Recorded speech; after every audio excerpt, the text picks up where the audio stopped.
Now, a major escalation has taken place in the Israel-Hamas war overnight. Israeli military says it is expanding its operations in Gaza ever since the area is witnessing heavy bombardment. Amidst all of this, the United Nations has adopted a resolution that calls for an immediate humanitarian truce. Here's the latest. The Israeli military has said its ground forces are quote-unquote expanding their activity in the Gaza Strip. Israeli forces have massed outside Gaza and are now moving closer to a full-blown ground invasion of the besieged territory. Reacting to this, Hamas's armed wing has said it is ready for an Israeli ground invasion. Since IDF's announcement, Gaza is witnessing multiple explosions in one of the most intense series of airstrikes since the conflict began. On the other hand, according to a poll conducted by an Israeli newspaper, around 49% of Israelis do not want the nation to go ahead with the offensive. As per the poll, 29% of Israelis agreed, while 22% were undecided. These poll results contrasted with another poll conducted on October 19th that found 65% support for a major ground offensive. U.S. Defense Secretary Lloyd Austin has now spoken to his Israeli counterpart Yoav Gallant. Austin underscored the importance of protecting civilians during the Israel Defense Forces operations. He also focused on the urgency of humanitarian aid delivery for civilians in Gaza. At the same time, internet access and the phone networks have also been completely cut across the Gaza Strip. Palestinians, aid groups, news and civil society organizations have lost touch with family and local staff in Gaza. The Palestinian Red Crescent says disruption affects the central emergency number and hinders the arrival of ambulance vehicles to the wounded in the ongoing strikes. On the other hand, the World Health Organization has said that the organization has lost touch with their local staff in Gaza. Several United Nations agencies also reported they have lost contact with their local staff, as most of the communication capabilities of the enclave appear to have been interrupted.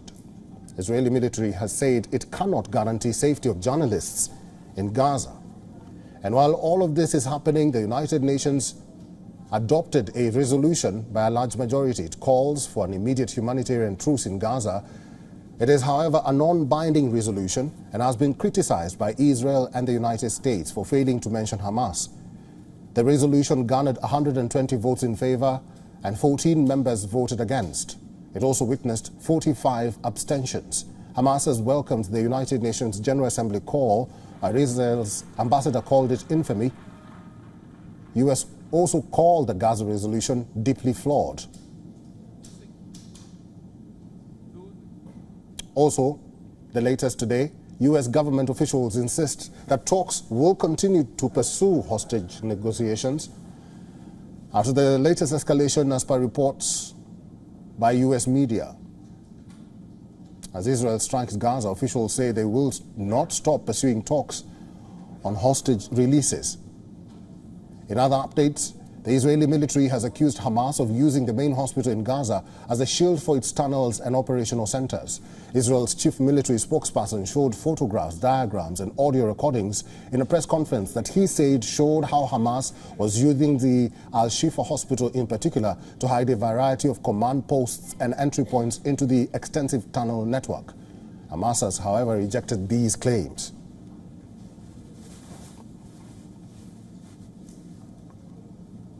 Dr. Avner Cohen is a professor of non-proliferation and terrorism studies at the Middlebury Institute. Doctor is joining us from Monterey, California.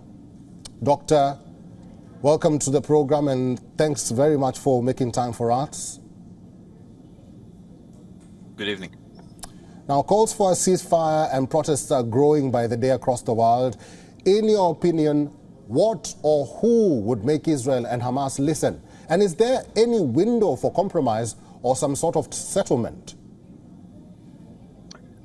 No, at this point, I don't think there is a window for compromise or settlement. Settlement over what? I think Israeli priority is to try to explore as much as possible a way to exchange or to have a swap of the of those who kidnapped with Hamas. I think there is a great deal of readiness Israel to pay as much as possible, but not without limitations. but this would not intervene in the Israeli determination to inflict a great deal of damage, essentially to eradicate over time the military capability of the Hamas. So from the Israeli perspective, there is no any point at this time of settlement or compromise. There is a way, practical way to look for finding some kind of window or some kind of pause to exchange prisoners, to exchange those who are kidnapped and captured. Doctor, we have just received a news report from the New York Police Department which has confirmed that they arrested at least 200 people at the Grand Central Rally. There's a higher likelihood that process such as this, which many call anti-war demos, could turn out to be a movement that some countries may not be able to control. What's your view on that? I do not think it would go into that kind of magnitude. I think it's active part of the liberal left in some countries, but I do not see it becoming a real popular large movement. That's my view. I'm here in California, in Monterey, California. I don't see any signs of that. Most places in the United States, you don't see any signs of that. There are small pockets in New York City, but I do not see it becoming a wave or a movement.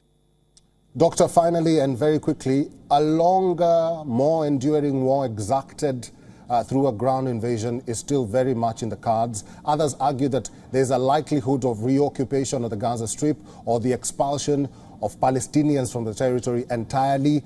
But in a sense, is war the only way out?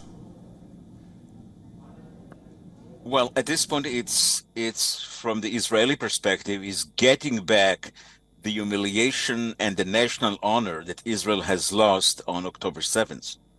What happened in October 7th was the worst catastrophe in the history of the state of Israel, in fact, in the history of Zionism, putting aside the Holocaust in World War II.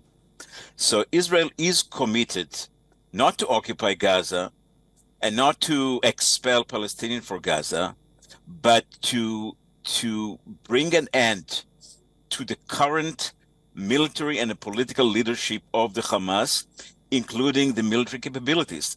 And Israel is committed to that, and it may take time, but it will do it. Professor Avner Cohen, thank you very much for all your insights and for talking to us today.